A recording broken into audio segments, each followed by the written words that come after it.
He walked over to me, grabbed my waist, and pulled me close. "You came. You knew I would," I said.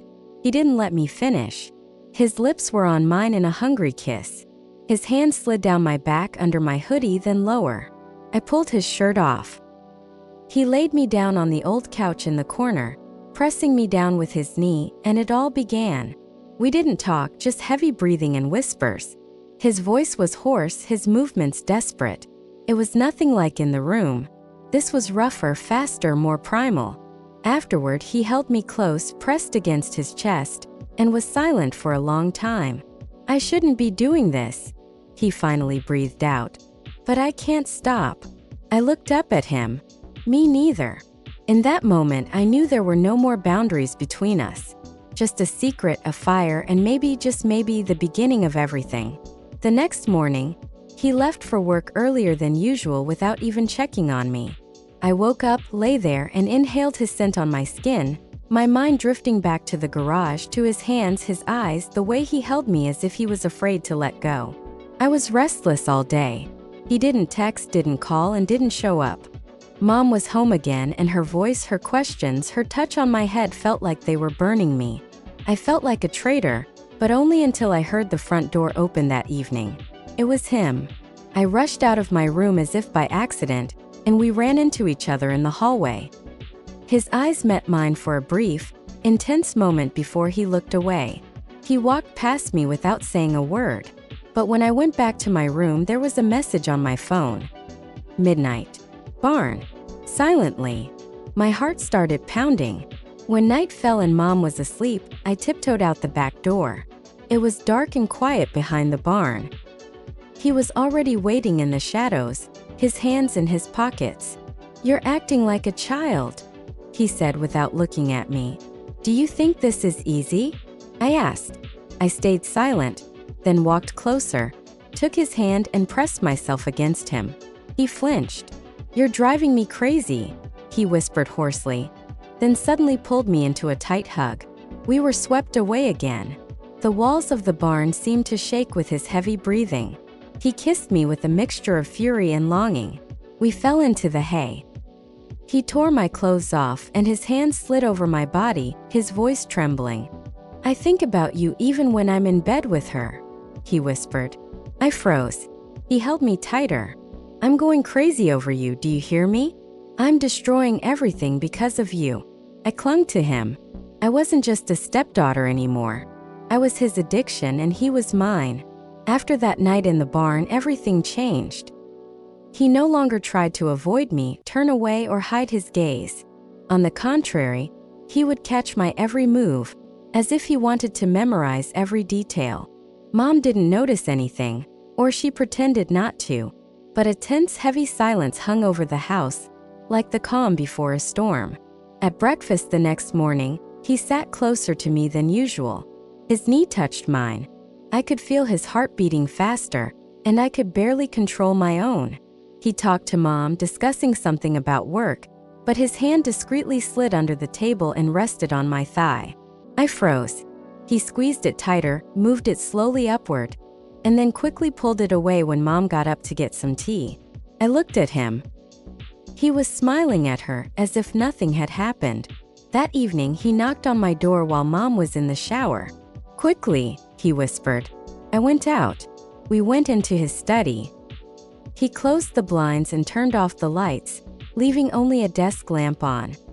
He pushed me against the bookshelf, kissing me as if he were venting his frustration, as if he couldn't believe he was actually doing it. "I can't stop," he whispered against my neck. "Even if everything falls apart, even if she finds out." I didn't care. I pulled off his shirt, he ripped off my dress, and we went wild right on top of the desk where he used to work. Papers flew everywhere, and the lamp nearly fell. Afterward, he sat holding me close, and I listened to his heart beating wildly. "I don't know how this will end," he said, "but if you leave, I'll fall apart." I looked into his eyes and knew he was telling the truth. I couldn't leave either. The next morning, the house felt deserted. Mom had gone to the market, as she always did on Sundays, and the silence in the air was so thick you could cut it with a knife. He was sitting in the kitchen in a t-shirt and jeans, smoking one cigarette after another, staring out the window and saying nothing. I walked up behind him, wrapped my arms around his shoulders and pressed my cheek to his back. He placed his hand over mine. "Today it either ends," he said quietly, "or it begins." I nodded, a fire burning inside me. He waited for her to return. When her car pulled into the driveway, he stood up, exhaled, and walked to the door. I watched from behind the curtain. Mom came in, put her bags down, and kissed his cheek just like always. He didn't kiss her back. "We need to talk," he said. She immediately tensed up. "About what? What's wrong with Amanda?" He looked her straight in the eye. "I love her." She froze. "What?" "I can't stay silent anymore. There's been something between us for a while now." I wasn't expecting Mom to laugh. It was a bitter, angry laugh, as if she had known all along. "Do you think I didn't see? Do you think I'm blind?" She hissed. "You've always looked at her like a wolf. And she's just like I was once." She threw her keys onto the table and looked at him with hatred. "Leave now. And you too, Amanda. I'm not your mother anymore. I'm done with both of you."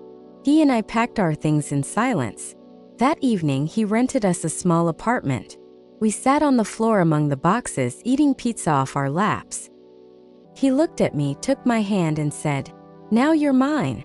Without lies, without fear, without masks." I smiled. "What if I ever regret it? Then I'll remind you of how you trembled in my arms." 3 months passed. We lived together in a small apartment with thin walls and creaky floors.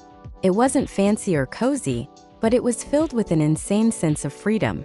Every day began with his breath on my neck, his hands on my waist, and quiet phrases that made me forget everything else.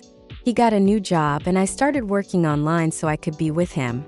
We rarely went out, as if our entire world had shrunk to those 4 walls. But inside it was quiet, stable, and happy in its own way. One evening, we were lying on the old mattress on the floor in the dark, with just a few candles lit. We were silent for a long time. He took my hand, looked into my eyes, and said, "I was a broken man before you, but you broke me in a different way and then put me back together." I smiled.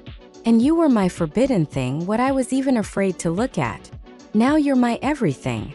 He leaned in and kissed my forehead, my lips, and my collarbone. Everything was slow and confident, not like before when we were just giving in to passion.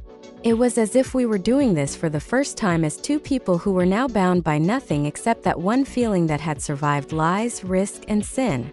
"You know," I whispered, "if I could go back and do it all again, I'd still choose you." He smiled. "Then I need to do something I should have done a long time ago." He got up, pulled a small box from a drawer, and came back to me. Inside was a simple ring. No diamonds, no flash. Just cold metal in his warm, intense gaze.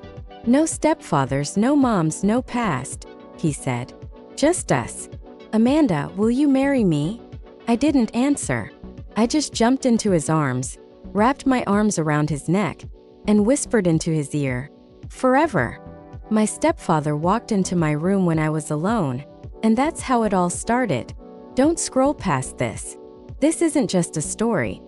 It's what completely changed my life in one night. My name is Amanda, I'm 24, and I live with my mom and her new husband, Greg. He's 45. He's a former Marine, strict, quiet, but handsome. He's tall and strong, with gray eyes that made my stomach clench whenever I looked at them. After he moved in, I felt like a teenager again. I'd catch his every glance, listen for his footsteps, and purposely walk by him in a towel after a shower. He never said a word, but I saw the way he looked at me, especially when my mom was in the bathroom or left for work before us. But one day everything changed. It was evening. Mom had gone to a friend's house to stay the night. I was lying on my bed in a t-shirt and underwear, watching a movie, when the door quietly opened. It was Greg. I sat up abruptly. He came in silently, closed the door, and looked at me. "You aren't even pretending that you don't want this," he said calmly. I didn't know what to say. He came closer. "If I leave now, we'll both regret it." I didn't move. He He sat down next to me, ran his hand over my thigh, and I didn't pull away. It all happened quietly, slowly, without words. His hands were warm and strong, his breath hot on my neck. We came together as if we'd been holding this in for years. The next morning, he just went to the kitchen to make coffee, as if nothing had happened. But now it's just beginning. The next morning, I came down to the kitchen in my robe, trying to act normal, but my body was shaking inside. Greg was at the stove in sweatpants, barefoot, stirring oatmeal. He didn't even look at me. He just said calmly, "Morning. Want some coffee?" I nodded silently, sat down at the table, and kept my eyes down. He put a mug in front of me and sat down across from me. We drank in silence, and then he suddenly said, "Your mom doesn't need to know." I looked at him, trying to figure out what he was feeling. "What about you?" I started to say, but he cut me off. "I don't regret it. Not for a second. Just be more careful." Mom came home that evening. Everything seemed the same, but between him and me there was a current, a tension, a thin thread that no one else could see, but it was in everything. It was in the way I walked past him, the way his gaze lingered, the things we didn't say out loud. A couple of days later, Mom left for another work trip.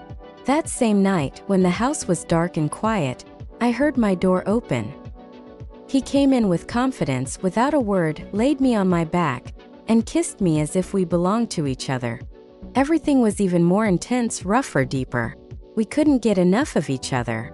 He whispered, "You're driving me crazy." I clawed at his back and begged him not to stop. In the morning, I woke up alone. A note was on my pillow. It read, "You're driving me insane, girl. I'll be waiting for you in the garage tonight." I knew we were going too far, but I couldn't stop myself anymore. I walked around in a daze all day, replaying his note, his voice, the way he held my waist, and the way he whispered "my girl" in my ear. Mom bustled around the kitchen talking about work, and I could barely stop myself from running out of the house and straight to that garage where he was waiting for me. In the evening, after Mom fell asleep with her phone in her hands, I quietly slipped outside, barefoot, in a hoodie and shorts. The summer air was warm, and my chest felt so hot I thought I was on fire. I opened the garage door. He was already there, leaning against his workbench in a white tank top, his hands a little dirty. He looked at me as if I was the last thing he needed in his life. "Close the door," he said quietly. I slammed it shut,